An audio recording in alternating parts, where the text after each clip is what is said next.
इस विशेष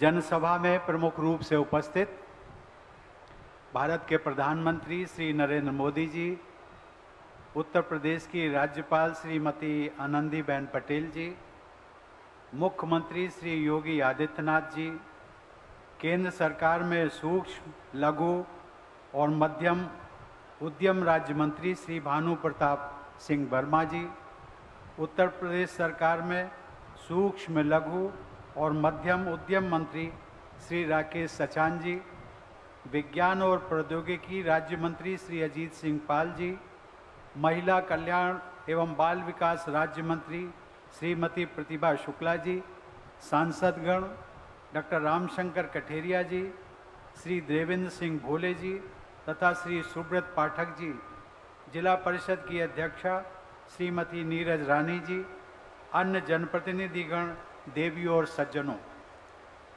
मुझे प्रसन्नता है कि मेरे निमंत्रण पर प्रधानमंत्री जी मेरे पैतृक गांव पधारे। इसके लिए प्रधानमंत्री जी, मैं अपनी ओर से और यहाँ एकत्रित सभी लोगों की ओर से आपका हार्दिक स्वागत करता हूँ।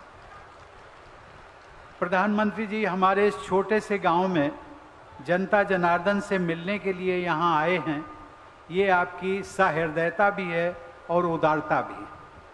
आज न केवल मेरा गांव आपका ऋणी हो गया है, बल्कि मेरा जिला भी अनुग्रहित हो गया है। प्रधानमंत्री जी, उत्तर प्रदेश तो हमारे लोकतंत्र की सर्वसमावेशी शक्ति के प्रति आपकी निष्ठा का उसी दिन कायल हो गया था जिस दिन इस राज्य के एक गरीब परिवार में जन्मे मुझ जैसे व्यक्ति को राष्ट्रपति पद की जिम्मेदारी देने की पहल आपके द्वारा की गई थी। उत्तर प्रदेश के लोगों को सदैव इस बात की टीस रहती थी कि इस राज्य ने देश को 9 प्रधानमंत्री दिए, लेकिन राष्ट्रपति एक बार भी नहीं। लेकिन आज उत्तर प्रदेश के लोगों को गर्व की अनुभूति होती है कि यहाँ के एक निवासी को पहली बार देश के सर्वोच्च संवैधानिक पद का उत्तरदायित्व प्रदान किया गया और इसका श्रेय प्रधानमंत्री जी आपको जाता है। इसे मैं पूरे देश का सौभाग्य मानता हूं कि प्रत्येक नागरिक के जीवन को सरल व सुखमय बनाने के लिए प्रधानमंत्री जी सतत प्रयत्नशील रहते हैं। उन्होंने भारत माता की सेवा करने के अर्थ को नए आयाम दिए हैं। उन्होंने राष्ट्र सेवा और जन कल्याण की अवधारणा को नई सार्थकता प्रदान की है। बहनों और भाइयों, इस बात का मैं विशेष उल्लेख करना चाहूँगा कि यहाँ आप सबके बीच आने से पहले प्रधानमंत्री जी ने गांव का भ्रमण किया। उन्होंने माता पथरी देवी के मंदिर में पूजा अर्चना की, लेकिन वे बाबा साहब डॉक्टर आम्बेडकर की प्रतिमा पर पुष्पांजलि अर्पित करना और उनको सादर नमन करना नहीं भूले। इस प्रकार प्रधानमंत्री जी ने बाबा साहब के आधुनिक भारत के निर्माण के संकल्प के लिए अपनी प्रतिबद्धता व्यक्त की है। बाबा साहब ये मानते थे कि हमारे लोकतंत्र की जड़ें हमारे देश की प्राचीन परंपराओं से ही अपनी जीवनी शक्ति प्राप्त करती हैं। हम सभी जानते हैं कि भारतीय संस्कृति पर आधारित समावेशी तथा समरस समाज के निर्माण तथा गरीब, पिछड़े और वंचित वर्गों के उत्थान के प्रति बाबा साहब जीवन भर संघर्षरत रहे। उनके आदर्शों को जिस प्रकार प्रधानमंत्री जी ने कार्य रूप दिया है, वह हम सब के लिए अनुकरणीय भी है और अपने आप में एक मिसाल भी है। प्रधानमंत्री जी, आपको यह जानकर आश्चर्य होगा कि आज से लगभग 50-55 वर्ष पहले हमारे इस गांव में पहली बार किसी राष्ट्रीय स्तर के नेता का आगमन हुआ था और वे नेता थे डॉक्टर राम मनोहर लोहिया जी। मुझे आज भी याद है कि मेरी ही तरह गांव के बहुत से लोगों ने पहली बार जीप देखी थी जिस पर लोहिया जी आए थे। इसलिए आज आपके यहाँ आगमन से मेरे गांव तथा आसपास के क्षेत्र के लोग एक दुर्लभ ऐतिहासिक घटना के साक्षी बन रहे हैं। भाइयों और बहनों, मैं जब भी यहाँ आया, अपने गांव में आता हूँ, तो सहज ही मैं यहाँ की माटी को अपने माथे से लगाता हूँ। शायद इस बात से सभी लोग सहमत होंगे कि प्रत्येक व्यक्ति के हृदय में, चाहे वह छोटा हो या बड़ा, साधारण हो या असाधारण, उसमें अपनी माँ और मातृभूमि के प्रति विशेष अनुराग व श्रद्धा का भाव जीवन पर्यंत बना रहता है। मातृशक्ति के लिए यह विशेष अनुराग व आदर का भाव मैंने प्रधानमंत्री जी के जीवन में भी देखा है।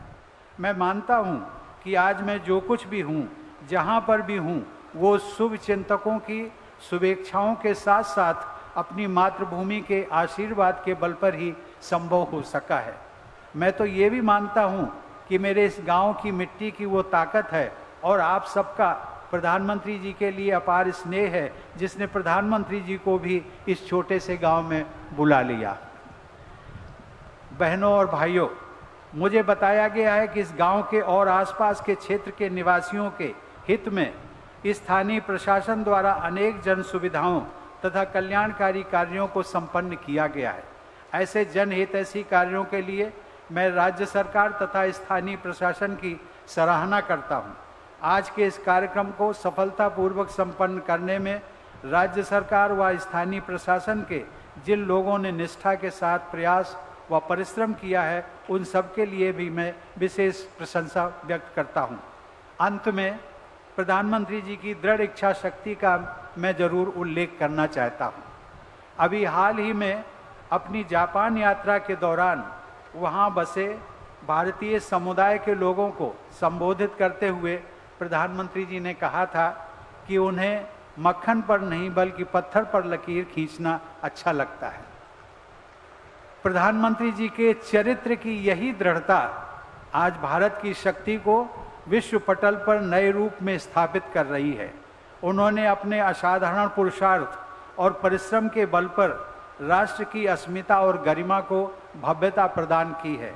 भारत माता के ऐसे सपूत पर हम सभी देशवासियों को गर्व है।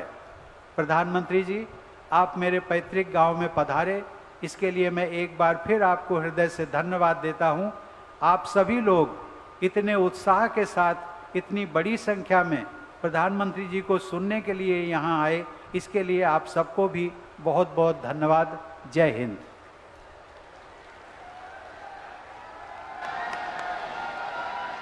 बहुत बहुत धन्यवाद माननीय राष्ट्रपति महोदय, आपके प्रेरणादायी और भावनात्मक उद्बोधन के लिए। सभी से अनुरोध है कि कृपया राष्ट्रगान के लिए